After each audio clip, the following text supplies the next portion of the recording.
चला तर मित्रांनो, मागच्या लेक्चरमध्ये मागच्या व्हिडिओमध्ये आपण बघितलं 15चा पाढा कसा तयार करायचा.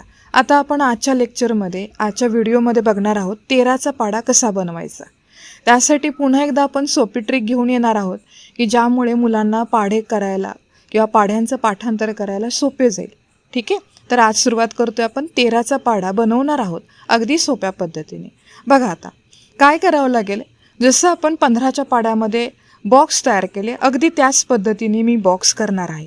कसे बॉक्स करायचेत तर आडवे 3 बॉक्स असले पाहिजेत, असे एकाखाली एक, दुसऱ्या लाईनमध्ये 3, तिसऱ्या लाईनमध्ये 3, अशा प्रकारचे मी 9 बॉक्स तयार केलेत. ठीक आहे, तर तुम्हाला बोर्डमध्ये दिसत असेल, बोर्डवरती मी काढलेले बघा. पहिला बॉक्स झाला, मग दुसरा करते, त्याच्यानंतर तिसरा.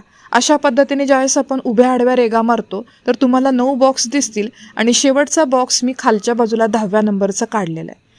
ओके, एवढं झालं की आपलं बॉक्सचं काम झालं. आता तुम्हाला फक्त नंबर भरायचे आहेत. नंबर कसे भरणार तर तुमच्या हाताची डावी बाजू बघा आणि डाव्या बाजूनी आपण नंबर भरायला सुरुवात करतोय. तर नेहमीसारखं पहिला नंबर आपला 1 असेल, मोज संख्येचा आपला नंबर येतो 1. सो 1पासून आपण सुरुवात करतोय. मग पुन्हा 2, 3 असं ओळीने भरत जायचे. मग त्याप्रमाणे मी नंबर भरते 1, 2, 3. त्यानंतर 4 नंबर हा बॉक्सच्या बाहेर घ्यायचा. पुन्हा पुढे 5, 6, 7 हे बॉक्समध्ये जातील. 8वा नंबर पुन्हा बॉक्सच्या बाहेर येईल. पुन्हा येईल तुमचा 9, 10, 11 नंबर. 12 नंबर नेहमीसारखा बॉक्स बाहेर आणि सगळ्यात शेवट 13चा नंबर.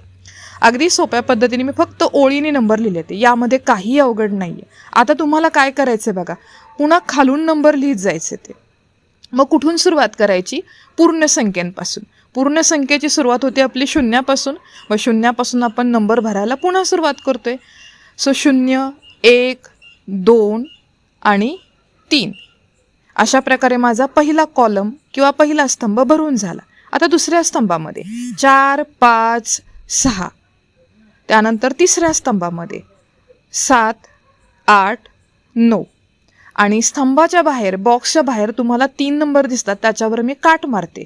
4, 8 आणि 12 या नंबरवरती मी मारलेली आहे काट. आणि समोर तुम्हाला जो बॉक्समध्ये दिसतोय हा मी 13चा पाढा बनवलेला आहे. बघा आता 13 नंतर पुन्हा येतं 26. नंतर तुम्हाला माहिती 13 त्रिक 39, 13 चौक 52, 13 पाची 65, 13 सक 78, 13 साती 91, 13 आठी 104, 13 नव्वे 117 आणि 13 धाई 130. सो अशा पद्धतीने आपण अगदी सोप्या पद्धतीने 13चा पाढा बनवला आहे. होप सो तुम्हाला सगळ्यांना हा व्हिडिओ आवडला असेल. आवडला तर नक्की माझ्या चॅनलला लाईक, शेअर आणि सबस्क्राईब करा. थँक्यू.